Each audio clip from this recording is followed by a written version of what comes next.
Good evening, Red Staters. This is Mo Lane, and I'm speaking today with Ricky Gill, who is running for the Ninth Congressional District in California. Thanks for talking to us today, Ricky. Thank you, Mo. Appreciate it. So if we could get started, if you could describe yourself really quickly and why you're running.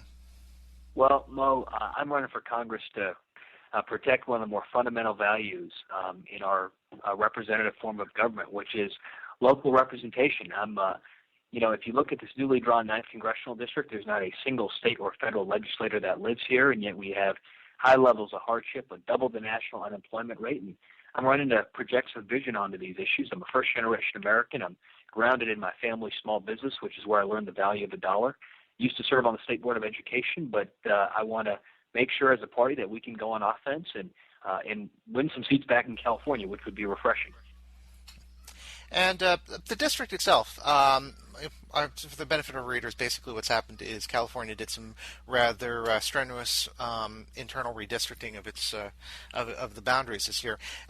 Could you describe for us really quickly what the Ninth Congressional District is like?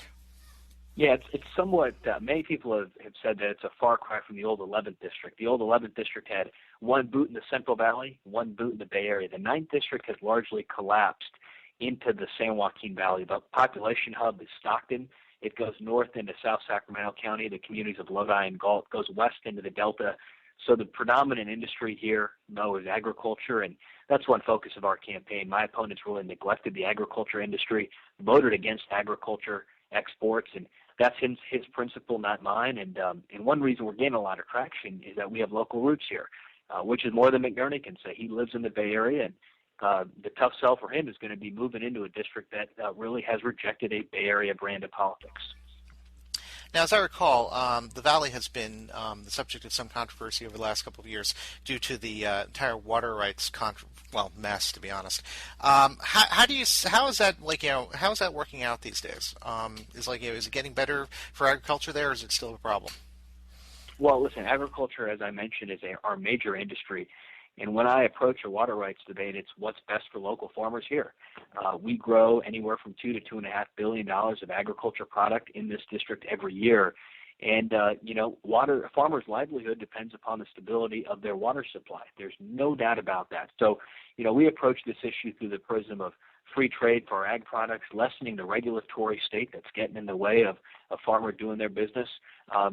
Water rights are still more precarious than they should be for farmers up here, and that is one of our talking points. My opponent just hasn't done enough on this issue, and part of the reason he hasn't done enough is he doesn't live around farmers. I grew up on a family farm, and it's part of what pays the bill for me, and so it definitely is an issue that strikes home. And what would you say? What are you hearing on the campaign trail? What are people coming up to you and being most concerned about? Well, no, this is a district, as I mentioned, that has near double the national unemployment rate. So that's on the tip of everyone's tongue, which is what can a member of Congress do to help revive this economy? And the fact is we need to, appreciate that entrepreneurs need to take risks, that capital is often, private capital is best put in service of job creation. And my opponent has stood for more spending, more litigation, more regulation. He is part of the problem.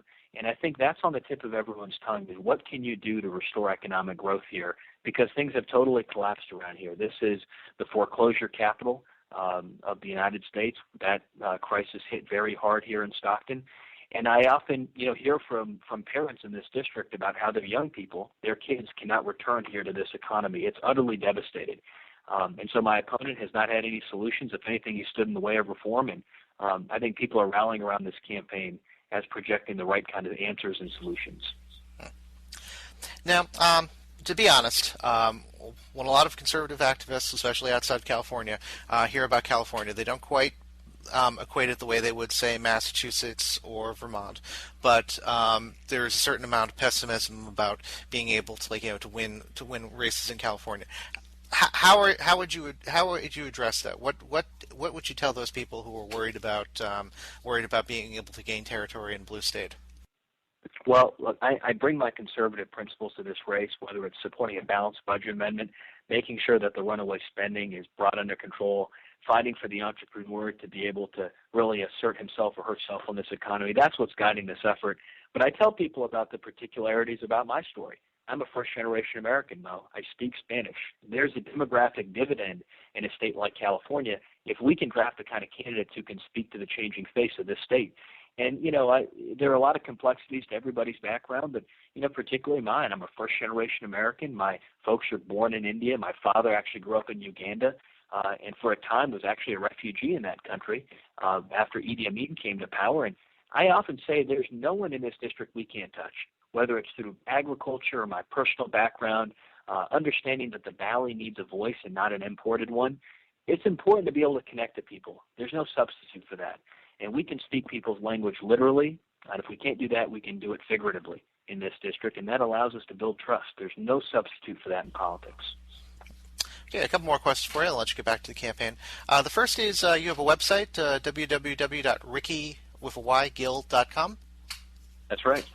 And a related question is, what do you need from activists outside the district and outside the state right now? What would be most helpful? Well, if they can't vote for me, as you know, Mo, one of the great equalizers of politics is being able to contribute your energy. The best way to do that is to make an online financial donation, and that's a way that people can signal their support, give their affirmation to a campaign that's about adding a voice in Congress, that's about reform, that's about less taxation, less regulation, that's about trusting the private sector instead of the public sector.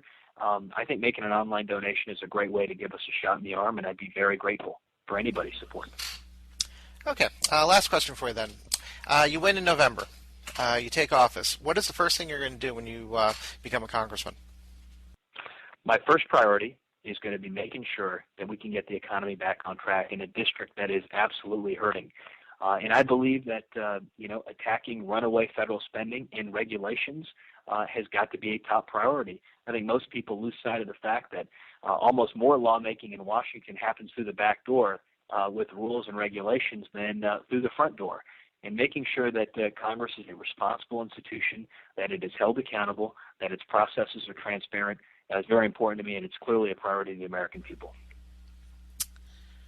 Okay, again, we've been speaking with Ricky Gill, who is running for the 9th Congressional District in California. I want to thank you for taking the time to talk to us, and good luck on the election.